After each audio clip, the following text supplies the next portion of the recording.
Hello friends, welcome to Biswajay YouTube channel. আজকের এই ভিডিওটি মোস্ট ইম্পর্টেন্ট হতে চলেছে, কারণ এই ভিডিওতে আমি তোমাদের জানাবো স্কুল সার্ভিস কমিশনের টিজিটি অর্থাৎ 9-10, পিজিটি অর্থাৎ 11-12-এর ফর্ম ফিল আপের ক্ষেত্রে আমাদের কোন ভুলগুলো করা চলবে না। কারণ ফর্ম ফিল আপের যদি কোনো ভুল হয়ে যায় আমরা কিন্তু সংশোধন করতে পারবো না এবং তুমি পরীক্ষায় বসতে পারবে না। তাহলে কোন ভুলগুলো করা চলবে না সেগুলো এই ভিডিওতে জানাবো। সঙ্গে সঙ্গে জানাবো তোমাদের কোন কোন ডকুমেন্টসগুলো ফর্ম ফিল আপ করার সময় প্রয়োজন। যাদের 50% নাম্বার নেই, হয়তো তোমাদের কারোর অনার্সে 50% রয়েছে, বা কারোর পাসে 50% রয়েছে, বা কারোর অনার্স পাস উভয় মিলে 50% রয়েছে, তারা ফর্ম ফিল আপ করতে পারবে কি পারবে না। সঙ্গে সঙ্গে যাদের বয়স 40 পেরিয়ে গেছে, যারা 2016 সালে এক্সাম দিয়েছিলে, তারা এই পরীক্ষায় ফর্ম ফিল আপ করতে পারবে। কিভাবে ফর্ম ফিল আপ করতে পারবে সেটাও জানাবো।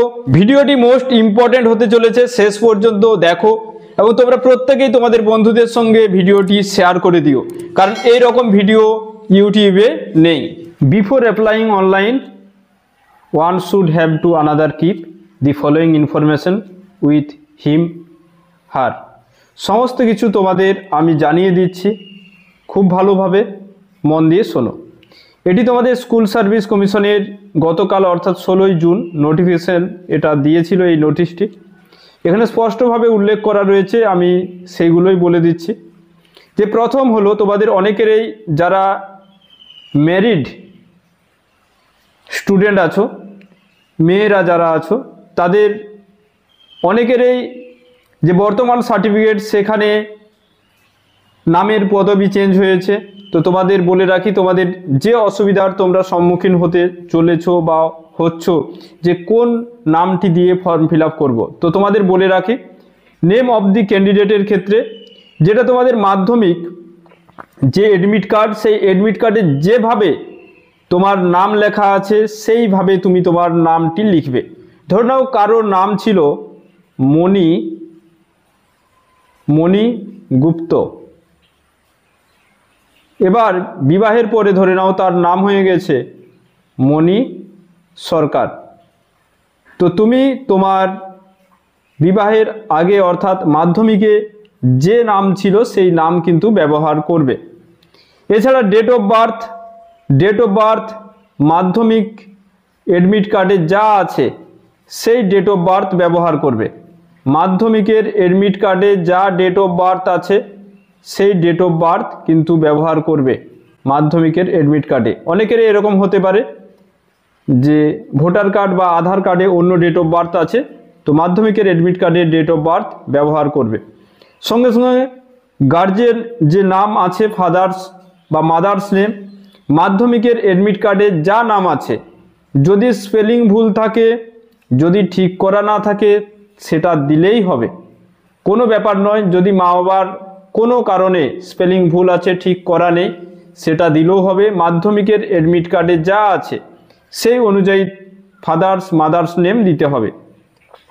এখানে পোস্ট অ্যাপ্লাইড ফর, এখানে কোন পোস্টের জন্য তুমি ফর্মটি ফিল আপ করবে, 9-10 বা 11-12 দুটোর একটা ফর্ম ফিল আপ করতে পারবে। যারা দুটোই ফর্ম ফিল আপ করতে চাও তারা প্রথমে 9-10 ফর্মটি ফিল আপ করে নেবে। সেক্ষেত্রে তোমাদের বলে রাখি, যদি ধরো এমএতে 60% নাম্বার রয়েছে তবুও 9-10 ফর্মটি ফিল আপ করতে তুমি পারবে, তখন এমএটি দেখিয়েই ফর্মটি ফিল আপ করবে। ধরে নাও কারো গ্র্যাজুয়েশনে 50% নাম্বার আছে, তো তুমি যদি 50% নাম্বার দিয়ে ফর্মটি ফিল আপ করো তাহলে যে তোমার একাডেমিকে 10 থাকছে সেখানে তুমি 8 পাবে। অর্থাৎ তুমি যদি 9-10 ফর্ম ফিল আপ করতে চাও তবু তুমি এম এর নাম্বারটা দেখিয়েই ফর্ম ফিল আপ করবে, তখন কিন্তু গ্র্যাজুয়েশনের নাম্বারটি দেখিও না। আর যখন 11-12 ফর্ম ফিল আপ করবে মাস্টার ডিগ্রি তো দেখাতেই হবে। আশা করি বুঝতে পেরেছো, তাছাড়া কমেন্টে জানাবে। এবার দেখে নাও যারা 2016 সালে এক্সাম দিয়েছিলে, যে সমস্ত ক্যান্ডিডেটরা 2016 সালে এক্সাম দিয়েছিলে, ধরে নাও অনেক ক্যান্ডিডেট 2016 সালে এক্সাম দিয়েছিলে যাদের এজ পেরিয়ে গেছে, 40+ জেনারেল অতিক্রম হয়েছে, বা যদি এসটি এসসি ক্যান্ডিডেট হয়ে থাকো সেখানে 45+ এজ হয়ে গেছে, তাহলে তারা এখানে কি করবে, এখানে তোমাদের জন্য একটি কলম দেয়া আছে। তুমি চাইলেই এখানে যে একটি কলম দেয়া আছে, এখানে উল্লেখ নেই যদিও, তবু এখানে একটি আছে, হ্যাঁ উল্লেখ আছে এই যে এই জায়গাটাতে। এখানে তুমি তোমার যে রোল নাম্বার রয়েছে 2016 সালের, সেই অ্যাডমিট কার্ডটি একটু খুঁজে বের করো এবং তোমার রোল নাম্বার সেখানে দিতে হবে 2016 সালে যে এক্সামটি দিয়েছিলে সেখানে। আর যারা টিচার জবটি হারিয়েছো তারা এখানে নিজেদের সাবজেক্ট এবং সেখানে জয়েনিং ডেট ইত্যাদি দিতে হবে। এখানে আমরা যদি দেখে নিই ডেট অফ ইনিশিয়াল জয়েনিং, যারা বিশেষভাবে যোগ্য এবং যারা চাকরি হারিয়েছো তারা এখানে কিন্তু তোমরা তোমাদের যে ডেট অফ জয়েনিং যেটা সেটা কিন্তু দিতে হবে এখানে। এবং মিডিয়াম ইনস্ট্রাকশন অ্যাপ্লাইড, অর্থাৎ যদি কেউ বেঙ্গলি মিডিয়ামে স্টুডেন্ট হয়ে থাকো সেখানে বেঙ্গলি, কেউ যদি হিন্দি তো হিন্দি, কেউ যদি ইংলিশ তো ইংলিশ মিডিয়াম এখানে দিতে হবে। এবং মিডিয়াম অফ ইনস্ট্রাকশন স্টাডিড কোন মিডিয়ামে, বাংলায় তো বাংলায়। নেক্সট ক্যাটাগরি, তুমি যদি ওবিসি ক্যাটাগরি স্টুডেন্ট হয়ে থাকো ওবিসি ক্যাটাগরিতে ফর্ম ফিল আপ করবে। তোমার যে বর্তমান ক্যাটাগরি আছে সেই ক্যাটাগরিতেই ফর্মটি ফিল আপ করবে।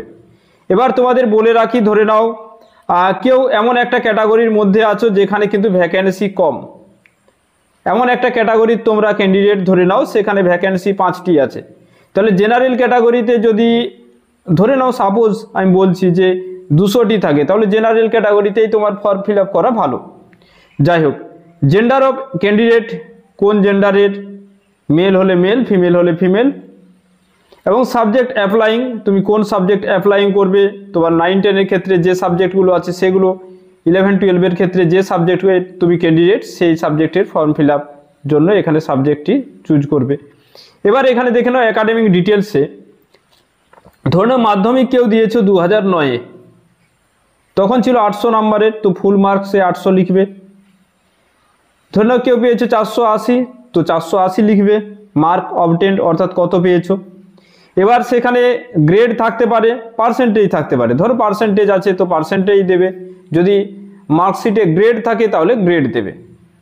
তোমার কিন্তু কোনো ডকুমেন্টস স্ক্যান লাগছে না, এটাও বলে রাখি, স্ক্যান লাগছে না কোনো ডকুমেন্টস। এবার দেখে নাও এইভাবে মাধ্যমিক, এইচএস, গ্র্যাজুয়েশন বা পোস্ট গ্র্যাজুয়েশন, আমি তোমাদের বললাম যদি গ্র্যাজুয়েশনে 50% নাম্বার ধরো নেই, 60% ধরো 60% নেই, পোস্ট গ্র্যাজুয়েশনে 60% আছে, তাহলে পোস্ট গ্র্যাজুয়েশনের কলমটি ফর্ম ফিল আপ করবে, গ্র্যাজুয়েশনটা ফাঁকায় রেখে দিও। আশা করি বোঝাতে পেরেছি তোমাদের। তাছাড়া এখানে তোমার যেমন এখানে দেখো তোমাদের কিছুটা আমি অস্পষ্ট হতে পারে, ভিডিও কোয়ালিটিটি একটু বাড়িয়ে নিও। যে মাধ্যমিকের 10th আছে, ধরো তোমার এখানে আমি বলছি, ধরো তোমার গ্র্যাজুয়েশনে, মন দিয়ে শুনবে, গ্র্যাজুয়েশনে ধরো তোমার আছে 55%, পোস্ট গ্র্যাজুয়েশনে ধরে নাও তোমার আছে 62%। তো তুমি যখন 9-10-এর ফর্মটি ফিল আপ করবে তখন এই গ্র্যাজুয়েশনের ঘরটি ফিল আপ করবে না, পোস্ট গ্র্যাজুয়েশনের ঘরটি ফিল আপ করবে, মাধ্যমিক উচ্চ মাধ্যমিকের ঘরটি ফিল আপ করবে, এখানে বিএড ফিল আপ করবে। আর আশা করি বোঝাতে পেরেছি। তাহলে 9-10-এর জন্য একবার ফর্ম ফিল আপ করলে তখন পিজি দিয়ে দেখালে, কারণ তোমাকে একাডেমিকে 10-এ 10 পেতে হবে। তারপরে যখন তুমি 11-12-এ ফর্ম ফিল আপ করবে তখন কিন্তু এগুলো প্রত্যেকটাই ফিল আপ করে দিও। যখন 11-12 অর্থাৎ পিজিটির জন্য ফর্ম ফিল আপ করছো তখন প্রত্যেকটি কলামেই ফিল আপ করে দেবে, তখন অন্য আরেকটি ফর্ম ফিল আপ করতে হবে। এবার দেখেন percentage of marks graduation post graduation, এখানে এবার তোমাদের বলে নিই যে ধরে নাও কারো অনার্স পেপারে 50% নাম্বার আছে, তো সেই অনার্স পেপারে 50% নাম্বার তোমরা দেখাতে পারো, অনলি অনার্স দেখাতে পারো। আবার তোমাদের ধরে নাও কারো পাস, ধরো তোমাদের পাস সাবজেক্ট ছিল ধরে নিচ্ছি বেঙ্গলি, তাছাড়া সংস্কৃত, আর ধরে নাও কারো পাস সাবজেক্ট ছিল হিস্ট্রি। তো এক্ষেত্রে ধরে নাও তুমি বাংলা সাবজেক্টের জন্য ফর্ম ফিল আপ করতে চাইছো। এই বাংলাতে তোমার 3 বছরে যে 300 নাম্বারের পরীক্ষা হয়েছে সেই 300 নাম্বারের মধ্যে তুমি যদি 150 পাও তাহলে কিন্তু 50% নাম্বার হচ্ছে, অর্থাৎ তুমি কিন্তু 9-10-এর জন্য এই পাসের মার্কসটি দিয়েও ফর্ম ফিল আপ করতে পারবে। শুধুমাত্র পাসে 50% নাম্বার হলেও যারা বিএড আছো তারা ফর্মটি ফিল আপ করতে পারবে। এবার নেক্সট, যদি কারো অনার্সে 50% নেই নাম্বার, যারা অনার্স আছো তারা অনার্স প্লাস পাস দুটোকে এগ্রিগেট দেখিয়ে যদি 50% হচ্ছে তোমরা কিন্তু ফর্মটি ফিল আপ করতে পারবে। এবার দেখে নিতে পারবে প্রফেশনাল যে কোয়ালিফিকেশন, এখানে বিএড ডিগ্রিটি নিয়ে এখানে বলতে হবে। রিলিজিয়ান কোন ধর্মের তুমি মানুষ, হিন্দু, মুসলিম, খ্রিস্টান ইত্যাদি লিখতে হবে। তাছাড়া এখানে তোমার অ্যাড্রেস দিতে হবে, সম্পূর্ণ অ্যাড্রেস, সম্পূর্ণ ফোন নাম্বার এবং ইমেল আইডি। এগুলো একেবারে বৈধ ইমেল আইডি যেটা তোমার মোবাইলে আছে, সেই ইমেল আইডি তোমাদের বারবার বলছি যে পাসওয়ার্ড মাস্ট মনে রাখবে। যদি মনে না থাকে তাহলে একটি ডায়েরিতে লিখে নাও। Email ID plus password must লিখে নেবে এবং ফোন নাম্বারটি, যতক্ষণ না নিয়োগ কমপ্লিট হচ্ছে ফোন নাম্বার কিন্তু কোনোভাবেই ফোন যে সিম কার্ড নাম্বার সেটা অবশ্যই নিজেরা ব্যবহার করবে, কারণ সেখানে তোমাদের ওটিপি আসতে পারে বা কমিশন কর্তৃক ফোন আসতে পারে। এখানে পাসপোর্ট সাইজের যে ফটো লাগবে 30 থেকে 60 কেবির মধ্যে, এটা মাথায় রাখবে। আর একটা মোস্ট ইম্পর্টেন্ট পার্ট, যে তুমি যখন ফর্মটি ফিল আপ করবে তখন কোনোভাবেই ব্যাক করবে না। ধরো তুমি ফর্মটি ফিল আপ করছো, মন দিয়ে শোনো, একটা এরকম পেজ চলে এসেছে, ফর্ম ফিল আপ করছো, তো কোনো মতেই টাচ নিচ্ছে না বা ইন্টারনেট স্লো আছে, তো তুমি তাকে যদি ব্যাক করে দাও বা তুমি যদি রিফ্রেশ করে দাও তাহলে কিন্তু তোমার ফর্মটি বাতিল হয়ে যেতে পারে। আর একবার যদি তোমার ফর্ম বাতিল হয়ে যায় তুমি কিন্তু নেক্সট বার কোনো মতেই ফিল আপ করতে পারবে না। ওকে, কোনো মতেই ফিল আপ করতে পারবে না। তাহলে পুরোপুরি ডিটেলসে আমি তোমাদের জানিয়ে দিলাম, ঠিক আছে? ডিটেলসে তোমাদের জানিয়ে দিলাম যে কি কি লাগবে কি কি লাগবে না। কোথাও যদি অসুবিধা হয় যে স্যার বুঝতে পারছি না, তাহলে তোমরা কমেন্ট বক্সে কমেন্ট করে আমাকে জিজ্ঞাসা করে নেবে, আমি তার রিপ্লাই করে দেব। আর যারা বিশ্বজয়ী টেলিগ্রাম গ্রুপে যুক্ত হওনি তারা একবার টেলিগ্রাম গ্রুপে প্রত্যেকে যুক্ত হয়ে যাবে। থ্যাংক ইউ প্রত্যেককে, ভিডিওটি শেয়ার করে দিও।